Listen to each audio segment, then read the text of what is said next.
Welcome to the Global News Podcast on YouTube. Hello, I'm Janat Jalil, and with me is our world news correspondent, Joe Inwood. So, Joe, let's talk today about the crucial oil and gas route, the Strait of Hormuz, which has been blockaded by Iran since the war began more than a month ago. Now, that's caused energy prices to surge, but in recent days, we have started to see more ships getting through. Yeah, Janat, I think since the start of this, the phrase we've used is a sort of a blockade or a closure of the strait. But actually, that's not technically accurate because a small number of ships have been getting through.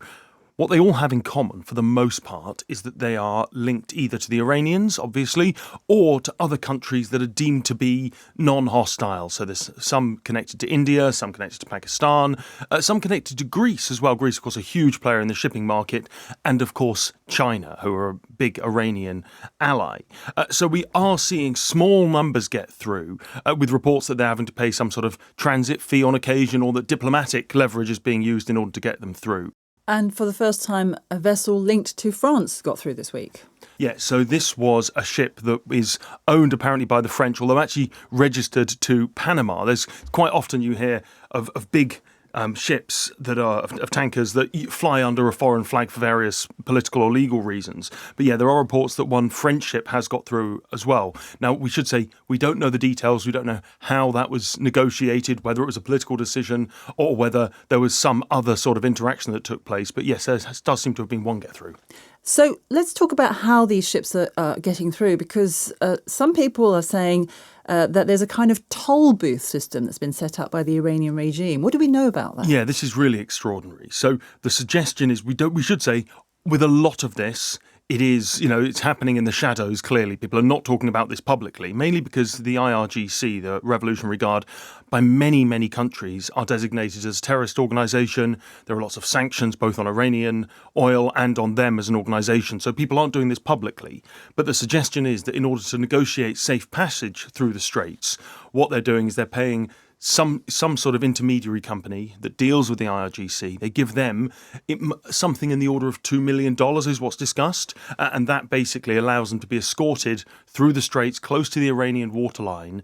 Again, we don't know if the escorting is necessary because of the risk of sea mines. That's something that really I know is a major concern for shipping companies, for other governments. The idea they might have mined the Strait of Hormuz, but by paying this large amount of money, it seems that these ships are able to negotiate safe and free passage. Now, just to discuss the amounts here, 2 million is also the capacity in barrels of quite a lot of these oil tankers. So what you're looking at is a situation where an oil tanker carrying 2 million barrels of oil might have to pay $2 million.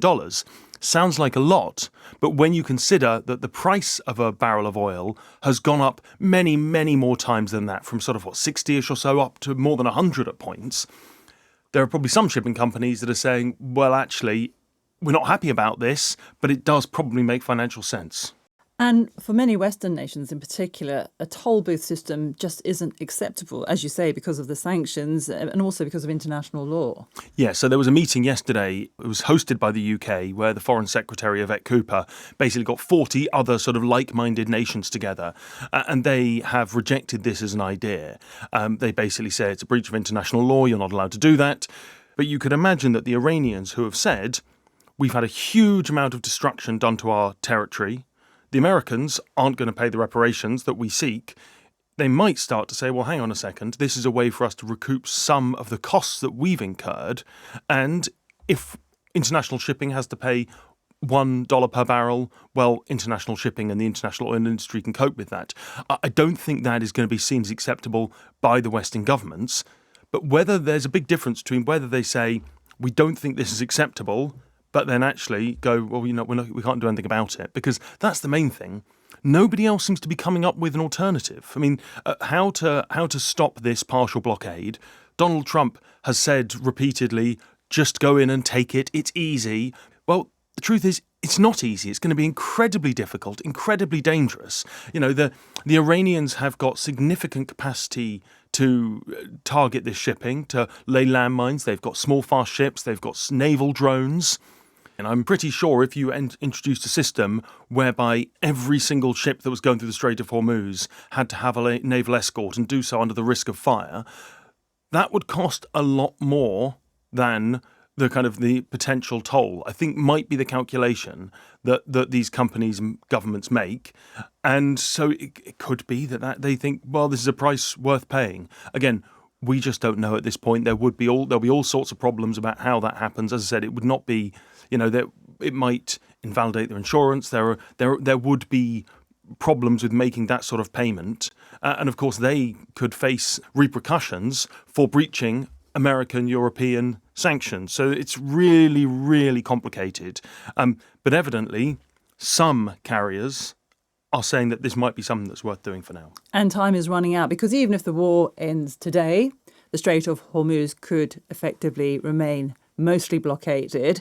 And if it does, that could have devastating consequences for many poorer nations, particularly in Africa and Asia. We're already seeing it. Just to use as an example, Pakistan, who I mentioned before. Now, Pakistan are very much considered to be a kind of a friendly nation by the Iranians. They're the ones who've said they're happy to host talks. They're trying to convene other influential regional states. They have just put up the price of their diesel by about 50%. Now, that is going to have a devastating consequence for small businesses. I mean, we've seen footage of row upon row upon row of, blokes on motorbikes queuing up to get petrol, only putting tiny bits in.